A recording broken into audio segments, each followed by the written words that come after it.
Skiddly-doo. Skiddly-dip-doo. Skiddly-doo. What's up, Troll Sidekicks and henchfolk out there in the Geek Nation? Sorry. Welcome to the All-Star CultPop Podcast, episode 86, a show where we talk about movies, TV, comics, Grant Morrison, and all the other things that scratch your nerdy little itches. I'm coming to you live with these folks from the Yunk Junk HQ. Junk. A bomb-ass podcast production space in Philadelphia, PA, where this is going great. I'm your frankly quiet host, JD of JD's Hero Complex, located at 4327 Main Street, Philadelphia, PA. It's a rad-ass comic shop that caters to rad-ass folks like you. So come buy my rad-ass shit with your rad-ass money, and we'll do a rad-ass high five. With me tonight to talk is Alice. Hi. And Noel. Can you describe to me what a rad-ass high five is? Let's do it. Nope. Nah, that wasn't rad. That's there it. We go. There it is. The third one, that's a rad-ass high five. It's one you have to build up to, apparently. It seems like it was just a regular high five. You didn't experience it. Give him one. No, it's fine. I leaked a little bit. Before we jump into tonight's show, we want to thank you for joining us. It's the drippy drops. If you're here with us live, feel free to comment. You're not, because we did this last week. You can tell because I have glasses on now and a ponytail. Even if we ever tried to, you are incapable of not mentioning that it's recorded. It's true. Well, don't. We will comment. We'll comment anyway. Yeah, do it anyway. We love you. We're in the chat. Actually, the most engagement I think had this year was from a couple weeks ago, where it was a pre-recorded show, but we were all in the chat and we had a blast. Anyway, get in the chat. Join in the chat, damn it. For tonight's main topic, we're going to revisit the 2005 classic comic book All-Star Superman, which one of us has never read before this week. I don't name any names. Guess who it is by the comic book size in front of us. But before we get into that, I'd like to introduce a new old segment. Hey, Cold Poppers, what's poppin'? Alice, I have a question for you. I probably spoiled it. But what's poppin' this week for you? Speak for me. Yeah, which we've already established is actually next week. Yeah. What's popping for you last week? What's popping for you last week's next week? Yeah. Oh, I'm so confused. Don't worry about it. timey-wimey. No, I'm just kidding. I have been watching Never Stop Blowing Up. Never heard of it. It's new. That's why. Solid advice, though. Yeah, never stop blowing up. No, you have to keep blowing up. Yeah, just keep doing it. It's a solid advice. So what Never Stop Blowing Up is, it's on Dimension 20, which is like the D&D channel of Dropout TV. You've been telling me about this for so long. They're all so good. So this is the newest season, but it's a different tabletop RPG. It's a different game system. It's not 5e, which is usually what they play and usually what I watch. D&D 5e. It's one of the, this is, don't apologize for your nerd level. Just plow through it. All right. So it is a homebrew style system that's based off a different game style called Kids on Bikes. And this is, Yes. So this is loosely, it's basically Kids on Bikes, so I've never watched anybody play Kids on Bikes. I've never played. I've only ever played 5e. Yeah. And so the concept of this campaign is so fun. The story is a group of people. There's 6 players, 1 GM. These people work in a video store together that's going out of business because Netflix, like we talked about last week, we talked about Blockbuster. So it's basically Blockbuster and they're going out of business and they're closing that week and they have to get this guy to return this videotape that he's had for months and months and months. And been there. The old guy comes in to return this videotape. You've been there. I've been in that guy. Before. Boy, we've all been in that guy. Come on. I mean, you kept the tape or... Oh, no, I just had to return it. Okay. So you fucked him. Yeah, that's what, wait, was that not clear? Look, establishing there are layers. I took his VHS I fucked every layer. Fucked him, and I didn't want to fuck him again, so I kept the VHS. What happened at Blockbuster for anybody who wasn't around? Yeah. So you have to take a VHS to Blockbuster. And you get your card punched. Yeah.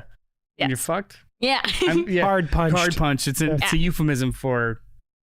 butt stuff. Yeah. Yes. Yeah. Thank you for filling the hole. Hey, bwah, bwah, bwah. Okay. Anyway, in the story, this guy comes to return this VHS tape like the last week that the store is open, but then he puts the VHS tape on and the remake of Jumanji style, they all get sucked into this VHS tape. And so now they started off playing different, like certain characters, like the workers at the store, but now they're playing their alter egos in a 80s action comedy. Let's go. And Let's so go. There's one character named Jack Manhattan who's basically John McClane. Their names are also very funny. There's one named Greg Stocks, who's James Bond. Get it? Stocks and Bonds. Oh, Jesus. My personal favorite is Vic Ethanol instead of Vin Diesel. He's the Fast and Furious character. Nice. But it's so fun and it's so chaotic. Vic Ethanol. That one really got him. That really tickled him. That was awesome. There's also, this one is so obvious. There's a character, Kingpin. Yeah. Kingskin. But they are, all the people are so funny. Fuck this show. They're That's all awesome. improv comedians. And the game master, Brendan Lee Mulligan, who's usually their DM or GM, he's said in like behind the scenes stuff, like this is the show where he wants to meet their crazy. So he's not going to like try to like sway the story in a different direction. He's like, no, you're going down a rabbit hole. I'm going to follow you. Nice. And so some of the bits are, it's like the most chaotic I've seen Dimension 20 and it's hilarious. I was crying laughing watching the last episode. There's a new episode out. Well, I'm going to say tonight, but it's last week because I was revealed. This isn't live, but it's always live. It's always live. If you're here, it's live. Anyway, it's brilliant. Huge fan. It's so much fun. Yeah, this looks. I'm sorry, I brought it up on the interwebs, and this looks great. Oh, and cute little tidbit. So the Jack Manhattan character, who's basically John McClane, is played by Izzy Rowland, who is Brendan Lee Mulligan's wife, and he made this whole campaign as like he dedicated it to her because her favorite movies are action comedies. Oh. So he made this whole campaign like just tailored to her, and she's pregnant with their first child during the filming of it, and it's really cute. It's adorable, and she's like loses her mind crying like most of the time, like laughing, crying. It's just so much fun for her. Oh, they're married? I've seen clips of her. She's hilarious. She's incredible. I love her She's so also much. I Yeah. When are you going to give me your login? I have to get it. So I'm on my brother's login, so I have to get it for Tim. I ask this every time and I forget. I don't even have my own login. Son of a brisket. I could probably get my own. It's only like $5 a month. It's not that bad, but you should just, they're so good. No, I shouldn't even. I'm just not sure if I would, because I get into little habits where Adventure Zone. Yeah. Well, I'll listen to like 5 episodes straight of the Adventure Zone, and then I won't Adventure Zone for a year. Adventure Zone is a lot of fun. And then I'll come back. The Adventure Zone guys are in a Dimension 20 campaign for one bit. Side quest is what they call the shorter campaigns. Nice. And that one's a lot of fun. But the brothers McElroy. Yes. And their dad. And he's also in it so too. Cute. Yeah. Merle. No. Yeah, it's Merle. I think so. Yeah, that's the character he plays is Merle. Yeah. But Dropout TV isn't just D&D stuff. It's also fun comedy shows. There's a show called Smarty Pants, which I'll probably talk about in another What's Poppin'. Well, they're all either what you been popping this week, huh? What's been poppin' this week? They're all games, right? Yeah, some of them. The Smarty Pants show, they're all basically games. The Smarty Pants show is they all sit in a room together, and 3 of them have created PowerPoints for like a ridiculous topic, and they have to like convince people of different things that they believe in. And it's obviously hilarity ensues, but it's always usually like the same group of people. They're all like the dropout / college humor gang. And so do you start to form like a bond with these these YouTubers? Yeah Parasocial. Yeah That's I cool. love all of them. You have like a favorite? I have a soft spot for Zach Oyama, who isn't in Never Stop Blowing Up, but I also have a huge soft spot for Allie Beardsley. I have a little crush on them. They're awesome. I love them. Nice. And they're in Never Stop Blowing Up, and they're absolutely hilarious. They're Maybe always I'll try hilarious. it for a month. They're always hilarious. Remind me after the show to sign up because I'll forget. JD. Hey, Noel. Hi. What's been popping in your Spotify? Oh, in my Spotify. Your title? I'll tell you what. So there is a little known rapper named of Eminem. And he has an like alter ego, just like the candy. Like Michael Mathers? Michael Myers. Michael Myers. Marshall. Slick Shady Marshall Myers. That'd be his name and Never Stop Blowing Up. Slick Smelly Marshall Myers. So I was a big fan of Eminem when he dropped. We're the age. Yeah. Big fan. And bought all of his albums kind of the day they dropped. Was always excited for a new Eminem album. And then there were like 2 or 3 albums in a row that were so bad that the only way I could justify how the drop in quality was he had made a deal with the devil originally, right? So he made a deal with the devil to just be insane with wordplay and rhymes and everything like that, and able to just put things together in a way that my brain can barely comprehend. And one of the best rappers alive. And then the time ran out on that contract. And so that's where those 3 albums came from. And then he renewed, he got another drop of blood. Here, dig some more. Yeah. And then started sort of after Recovery, I think. Maybe it was Recovery, where he started being good again. Actually, Recovery was the last good one, because you've got like 7 albums after that. Marshall Mathers LP, Revival, Kamikaze, Music to be Murdered By. So the bad ones were down. Relapse. Relapse. I think Encore was not great. Hey, Relapse. Good. Yeah. So it turns out he was having some issues with drugs. Surprising no one really. So that's all to say that a new album dropped this week, and it is getting absolutely shit on, because I think the problem with the way we consume things now is everything is in 1-minute clips at most. It is a TikTok, it is a short on YouTube, and you don't really get the full effect. And gone are the days where we would go to buy an album and listen to the album. You would just buy a record and listen to the whole thing at least once, and then you could skip around and find the songs you really like. I don't think people do whole albums anymore. I don't think they have for like 20 years. Oh, yeah. Okay. So yeah, I think part of the problem is no one has listened enough to this album to realize what's happening. So what is happening?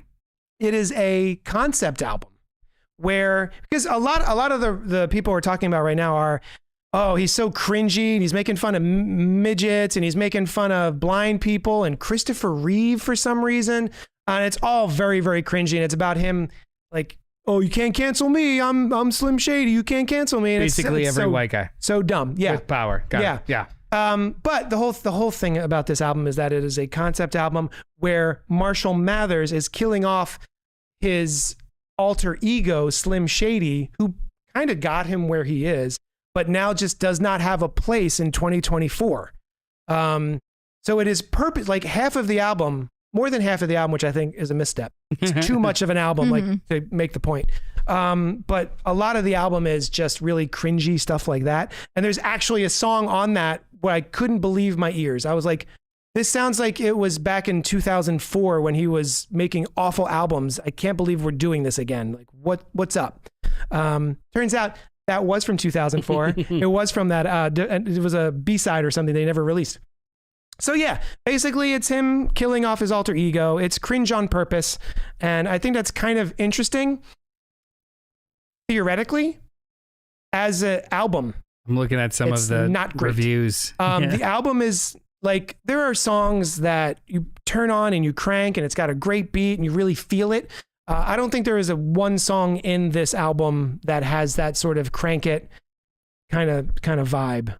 There's a lot of great wordsmithing happening, but yeah, as far as like a banger, none. Solid swing, but not real connection. Yeah, basically.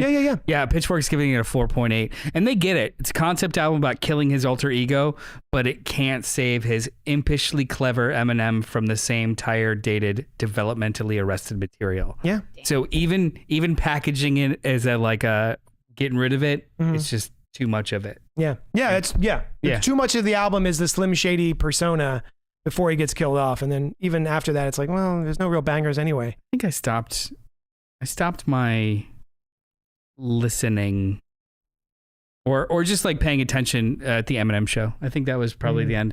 After that, it was just you'd hear singles and stuff. But yeah, I think I peaked with Eminem show with him. I just love his wordplay. Like, it sends tingles down my neck when I hear a good wordplay. Yeah. Yeah. There are songs that I still listen to of his, and all of them are from the before early 2000s. Yeah. Yeah. So that's what's popping this week. Hey, Noel. Yeah. What's been popping with you, brother? Well, since this is the comic book show, we're going to talk about a comic book. I want to talk about something that was just announced last week. See what I did there? I actually pretended like it's supposed to be the time that's supposed to be. Listen, I was on board. I had my glasses on and a ponytail. I changed my hat for this. I wasn't going to change my outfit. T-shirt got sweatier. Yeah, mine too. So last week, this time, DC Comics announced their new initiative. Now, initiatives are not the same as events. An event is just like a line-wide big action movie. An initiative is usually a large publishing endeavor to change the line, reinvigorate the line, or do something. But typically, they last for 5 or 6 or 7 years. Like it's the new thing. It's called All In. So what they're doing is you've got writers like Joshua Williamson and Scott Snyder kind of dual spearheading All In, which is the current continuity getting a bit of a boost of like all jumping on points, shuffling around some creative teams, and coming off of an event, something big happens, and maybe the Justice League are coming back because they've been gone for like 4 years now. Yeah. Mm-hmm. But then at the same time, something else does happen that creates a whole new universe, a whole new world, which Scott Snyder will be spearheading, which is the Absolute Universe. It is brand new versions of these characters that have never, so like younger, darker versions of these characters. The way that they described it in the hype video was, in the current event, something is going to happen that involves Darkseid. Oh. Right. Yeah. Or somewhere outside of it, just on the heels of it. And this new world or universe is much like how the DC universe is kind of filled with a Superman style energy. This one is more like Darkseid energy, more like something a little wonkier. Kind of like Dark Multiversey. Maybe. But not as explicitly. Yeah. But we're getting new... Anybody that's been alive for reading comics for more than 20 years, it's the new Ultimate Universe, guys. Yeah. But it's just for DC, which they've never done before. We're getting a new Batman, Absolute Batman, who looks like a big old thicky dude with grappling hooks, written by Scott Snyder with art by Nick Dragotta. From East of West. He does look right. He's a look at that logo. Look at those too. legs. Like, yeah.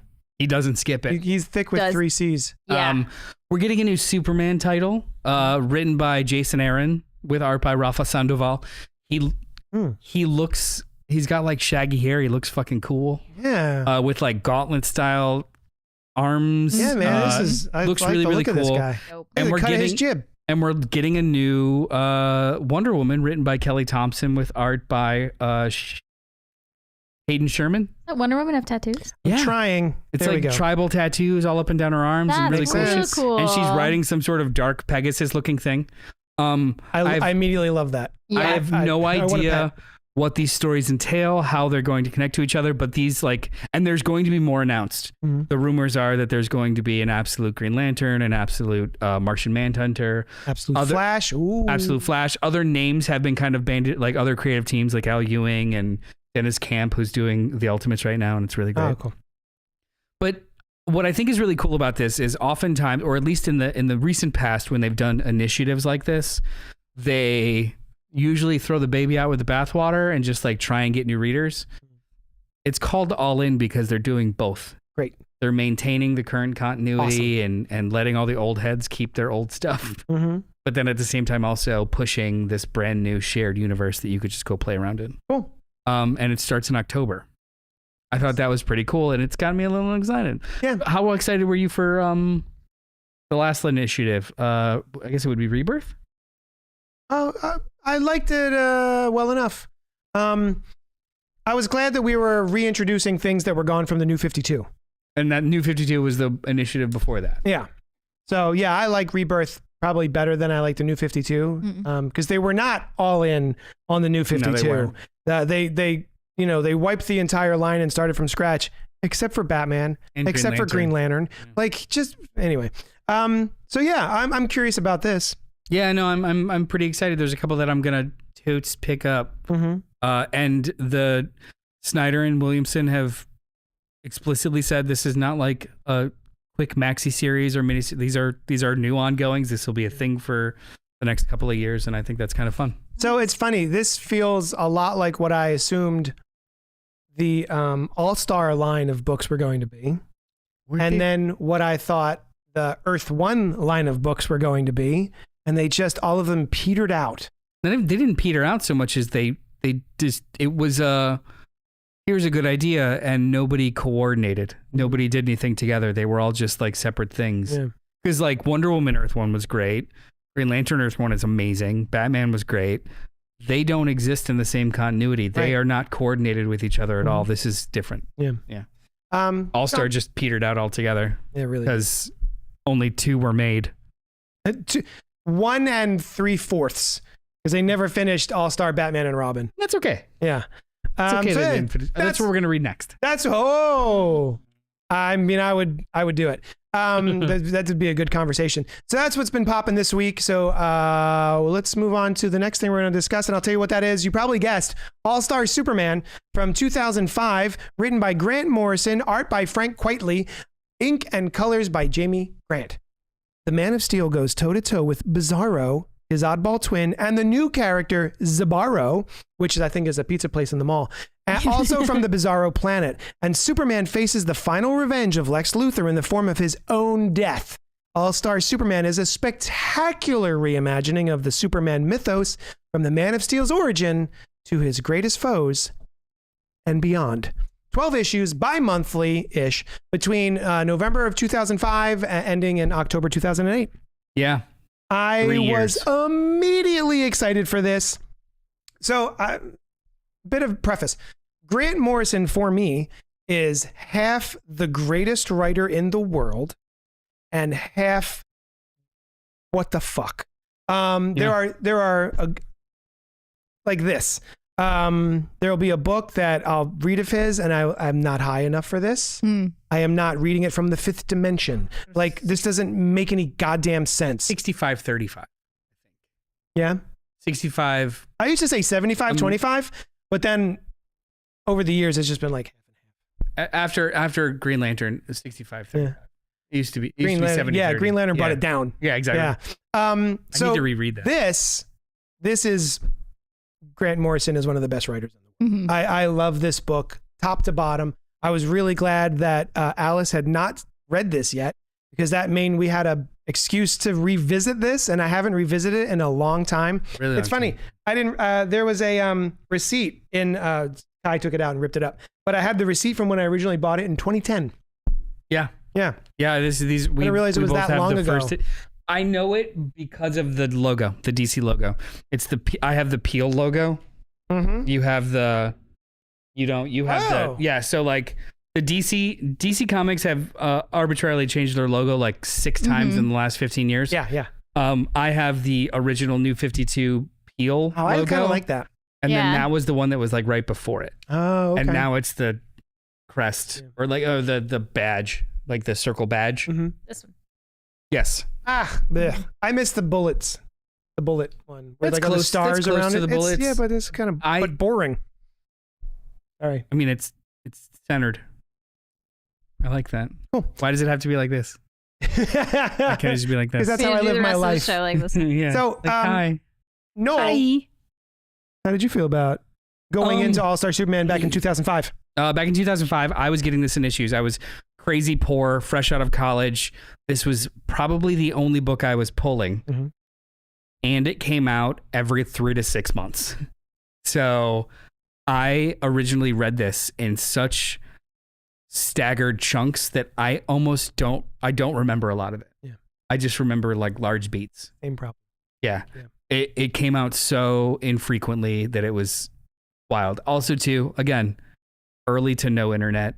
So it's not like there was infrastructure that told you when something was coming out and how late it might be or how late it won't be or solicitation. Like, well, I hope that shows up eventually. Yeah, it was just you were at the shop and maybe it was there, maybe it wasn't. We'll see. Yeah. So I read it over the course of 3 years and barely retained pieces of it, but I knew that I loved it. Mm-hmm. each issue was in itself. Yeah, like by the time you get towards the end of the book with how many tasks has he accomplished, I didn't know. Yeah, I was like, I'm just gonna, I mean, even just reading this now, I was like, wait, how many tasks has he done? So I don't have to pull this out. Let me see your book. I loved it. Part of me loved it because I knew I was supposed to. You know what I mean? Like, everything it's a about big deal. Everything about this is a big deal. Everything about this is done so well.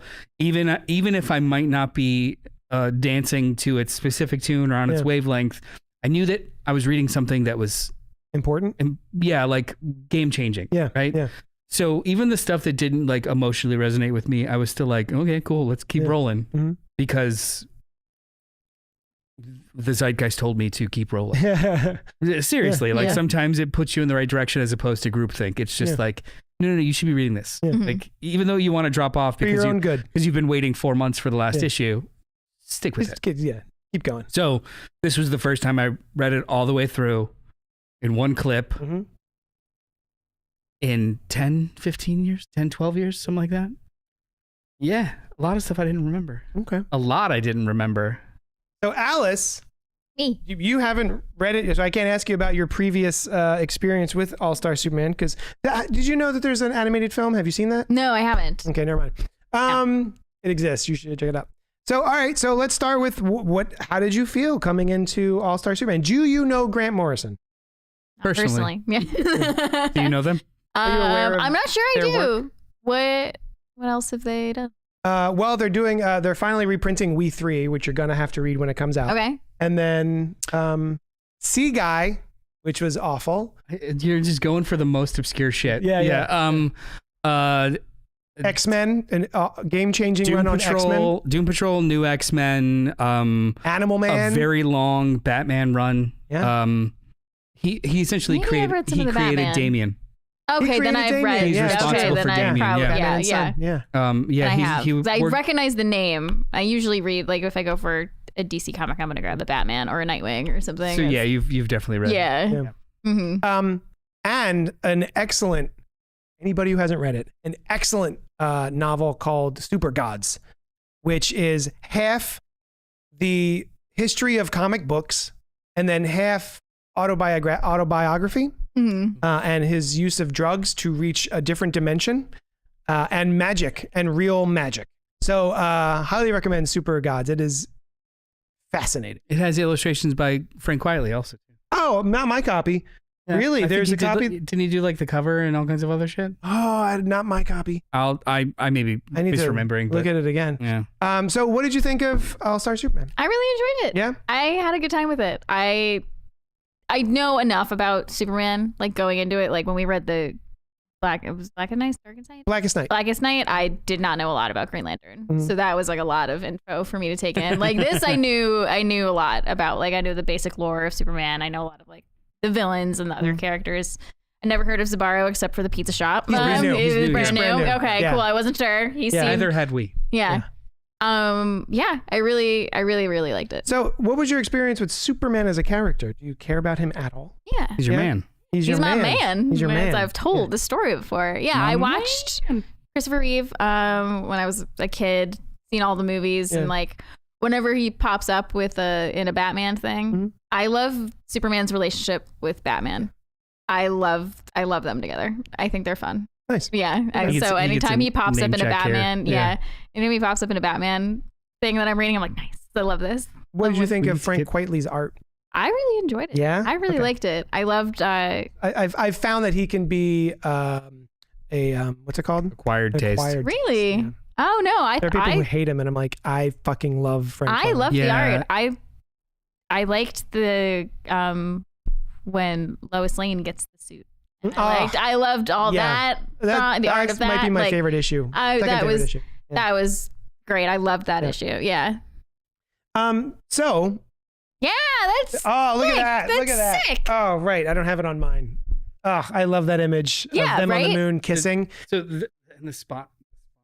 Oh, spot varnish. My favorite bit of this is the dust she's kicking up. The moon dust she's kicking up. It's such a nice little touch. Ugh, So good. Yeah, Frank Wiley. Like I do think that his figure shapes are acquired for sure, but how he articulates like emotionality and acting and scene progression, top tier. Yeah. There's no one else like. So going back now to reread it, what'd you think? You said there was a lot of things you forgot. Yeah, I mean, most of the second half. Yeah, same. I completely forgot most of the second half, including like the finale. Yep. Like all the shit with Solaris and I forgot that too. Solaris. Yeah, I forgot all of it because the stuff that I think my memory of it, other than just like the prestige it holds in my head, ends around the Superman Squad issue. That's like the emotional peak for the whole series for me. The idea of him spoilers for a 25-year-old book, I'm sorry, or a 20-year-old book. Pa Kent. The Pa Kent. Pa Kent. And the way they did it wonderful feat was so Grant Morrison. Yeah. They're fighting a chronivore. They're fighting a chronivore that eats time. And basically while Superman is fighting the chronivore, it eats 3 minutes of his life that he doesn't realize are missing. And those are the 3 minutes that he could have been helping Pa Kent while he's having a heart attack. Yeah. So good. Yeah. So good. But so the way that it's presented in the book, though, is the issue doesn't give you any of that context at the beginning. It is just a past story. You're seeing a young Superman story. And then these Supermen from the future show up. And it just goes on. But then it's revealed at the end of that issue that the unknown Superman was actually our current day Superman who was given the opportunity to say goodbye to his father. Last moments. I know. But the way that the structural bait and switch of it all, I just thought was wonderful. Because like in the context of this book, yeah, we could see a past story, but it reveals that it's a current day story in this at the end. For our character, it is happening now. Yes. Even though it's in the past. Yeah. So like that's the emotional peak of the book for me. And then after that, I guess I just kind of forgot the details after that. But I obviously remembered the very ending where you know what? I did remember the ending, but I didn't remember like a very specific detail I just thought he went in and reignited the sun. Right. But he's actually in there trying to build a new sun. Yeah. So he's still alive. Yeah. I just thought it was kind of like myth making. Yeah. But the idea of like, oh no, he's probably up there just kind of like building a sun. And you know what? You know what didn't occur to me? The title is literal. All star. At the end, he is a star. God damn it, Grant Morrison. That was the first thing I thought of when I finished. I was like, if you think about it, the Prime Superman that's golden, I actually think that's him. Oh, that is. That's him in the future. Yeah. Yeah, he eventually comes out. I think they mentioned like one thing at the end. Oh. They mentioned that that's... I just kind of... He'll be out and I'll be here waiting for him. Oh, I thought that was just her happy talking, not a confirmation that that's him or not. Like, I felt like that was him. I felt like it was him. Yeah, but I thought so. That conversation was not confirmation. That conversation was not confirmation for me. It was just her being hopeful about the man she loves. Like, I'm just going to wait. Yeah. Can I say a biology nerdy thing? Please. Yeah. They say my favorite word in biology, apoptosis. Oh, I'd never heard, and I was like, I don't even know how to say that out loud. There's actually some debate. There's some debate on how it's pronounced. I like to say it apoptosis because it's just fun to say. Yeah. Nice mouthfeel. So apoptosis is the other one? But some people say apoptosis, or like some professors would be like, oh, it's not apoptosis. And I'm like, I'm going to say apoptosis because it's more fun to say. And you knew what I meant. So what is apoptosis? Cellular death. Oh. So it's just cells die. It happens, like cells die all the time. So it's a natural thing, but I guess not for Superman. No. But as soon as they said apoptosis, like they were describing what was happening and I was like, it's apoptosis. And then he says it and I'm like, he said apoptosis. Get them good cells. So yeah, I mean, I'm sure you already know, but the story basically boils down to Lex Luthor has killed Superman. He has sent him on a mission, unbeknownst to Kal-El. He has been sent on a mission to the sun. Which part? All of it? Yeah. That's like on the back of this. Even though Superman himself, his cells are powered by solar radiation, he overloads on cellular radiation and gets cancer. and is basically dying. And he's got all of these things that he wants to accomplish before he goes. Yeah, supercharged cells. They just keep exploding. Yeah. Which is just cellular death. Other thing I forgot. He gets new powers because of it. Yeah. Yeah, because the way he saves the thing in the beginning. As much. Yeah. Superman is shielding us by extending his own bioelectric field. It's like, he can't do that. Yeah. What's he? What are they talking about? Yeah. What? Yeah. Yeah. It's and then it's like, oh, he's got new powers. He's got new powers because it's he is exponentially super smart. Everything is heightened, and he has new powers because everything is firing on all cylinders until he peers out. I just think that's awesome. Yeah. Yeah. Yeah, this book is fucking great. It's so good. It does some of my favorite Lex Luthering. He's pure villain. Well, what I like about this, I like the eyebrow. That fucking eyebrow thing. God damn it. Because I'm reading the book, and Clark is walking around with Lex, and all of a sudden I'm like, did Frank quietly forget to put an eyebrow on Lex? He's like got one eyebrow, and then I look at the next panel. Oh no, he's got one eyebrow. And so I had to go back and be like, he makes a comment about Clark Kent's eyebrows. They're like, oh, they call that the Superman swoosh in most places. Like, men try to get that, and then you find out that he draws on his eyebrows because he has no hair on his body. Oh, I thought they were like little tubes. You can see like a very brief panel of him just sort of like he's sweating and he just sort of does like this, and that's where he loses his eyebrow. Yeah, so he has to draw it back on. But I'm sorry. What I really like about this is that it is a super dangerous Lex Luthor mixed sort of with 1978 Goofy Luthor a little bit, played by Gene Hackman. I don't know if it's goofy. It's exaggerated.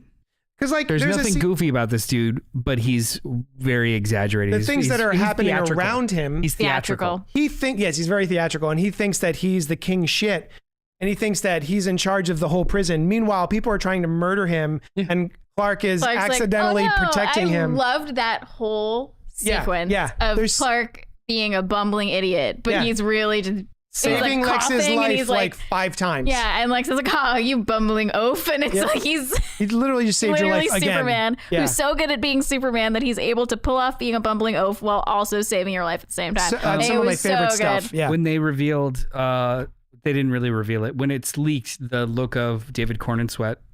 Corn Sweat. Yeah. His Clark look.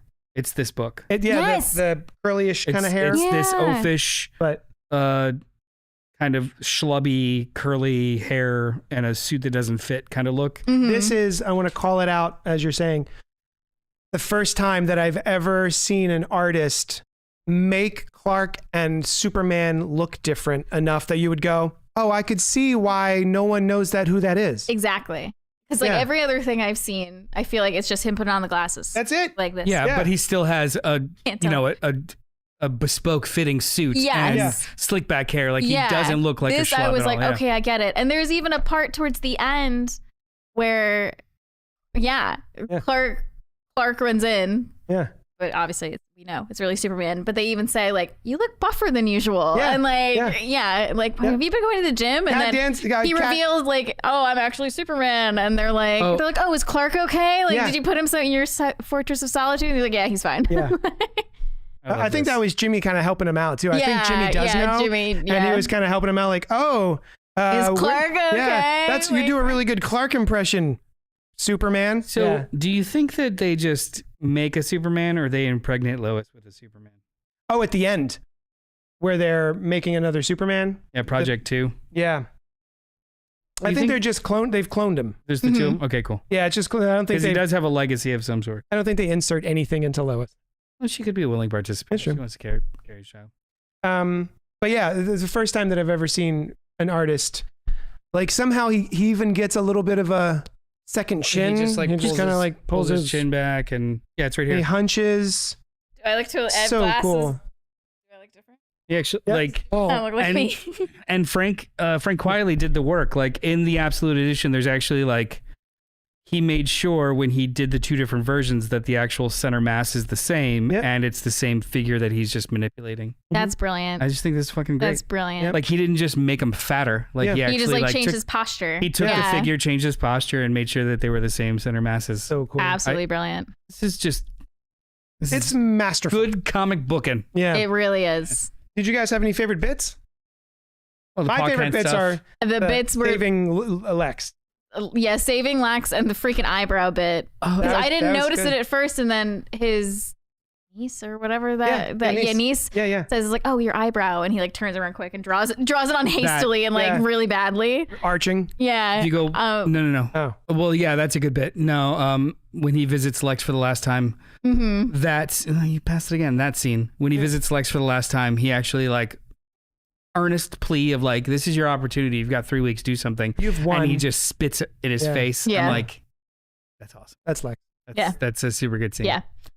I like the bits of him saving him in the prison. Like, oh my God, it was so. And he's like, oh, I can't see with my glasses. Laser vision. Yeah.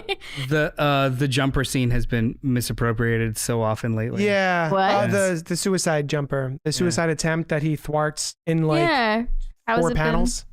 So people, just people that have terrible media literacy and like edgy dumb shit are like, Superman, she would catch her. I'm like, you don't understand the emotional core of the scene. Yeah. That, like, is like the comfort in the moment of another person being there for you, not just catching, not her. Just Superman being Superman. He's being a human. The character is emotionally mature enough to know that you can't brute your way through things, and you actually have to like, comfort and change minds.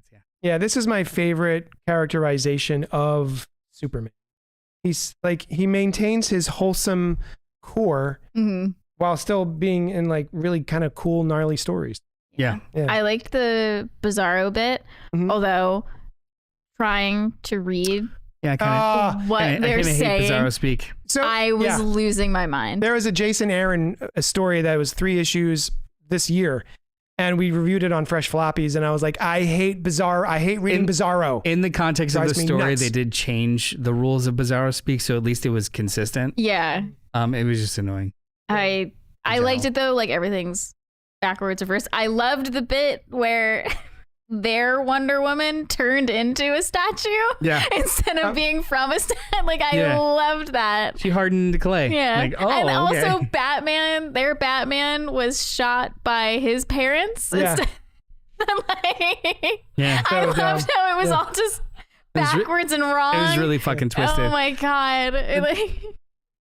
Really funny. Yeah, this book is wonderful. I might have misremembered too the Pa Kent stuff. Like do you think that he let Pa Kent know who he was? Oh, right. Because there's a sequence where they're just like watching a sunset. You don't see their interaction off. Yeah. It's off panel. Whatever they said to each other was off panel. Yeah. It always makes me wonder, like, did he maybe talk to his father, like, just wanted to say goodbye? Like, and then they kind of fade out. You don't see, like, him have the heart attack in his presence. No, I don't think they do. I don't think he does let him know, which is a shame. It would be cool. Because the last one he's saying is Pa Kent saying, he'll be okay, won't he? The boy. It all comes out right in the end. And then we find out later. But is he asking because he knows? Or? Yeah, I don't know. Either way. It could be read either way. Yeah, it's true. It's good. I guess you could, yeah. One of my other favorite bits. Yeah, then he's alone when he collapses. One of my other favorite bits is Lex Luthor. Well, first of all, the fact that they tie it back to issue 2 or 3, where Lois has the superpowers for 24 hours, and he's able to co-opt that and make his own. And that was another bit I loved. Her birthday, just getting to be super powerful. Yeah, he like corrupts Superbot 7, and then Superbot 7 sacrifices himself because he feels ashamed for letting Lex. Yeah, it's so good. But anyway, when Lex finally does have all of the powers and sees the world Superman sees it, and he breaks down in tears. Like, it doesn't change him dramatically, I don't think, but it's certainly enough for him to be like, oh fuck. Yeah.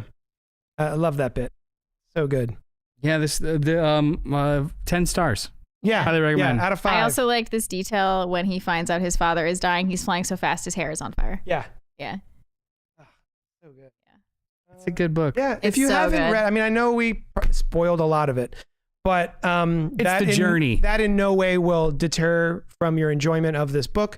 I think it is a classic It takes everything that's classic about the hero, including some of the ridiculousness of the 60s and 70s stories, and modernizes them for current audiences, even though it was in 2005.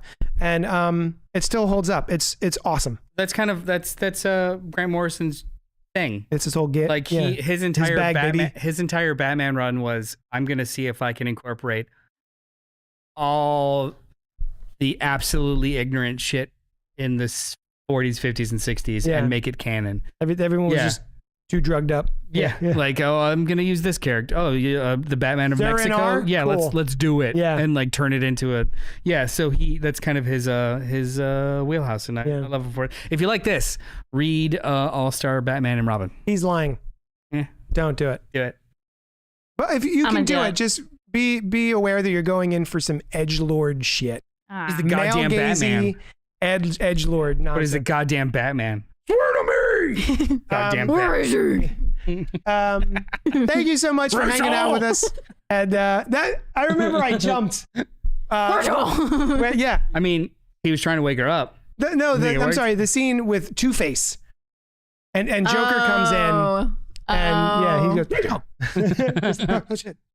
Anyway, email us at cultpopgo@gmail.com. Let us know what you thought of All-Star Superman. And we'll talk at you later. Deuces.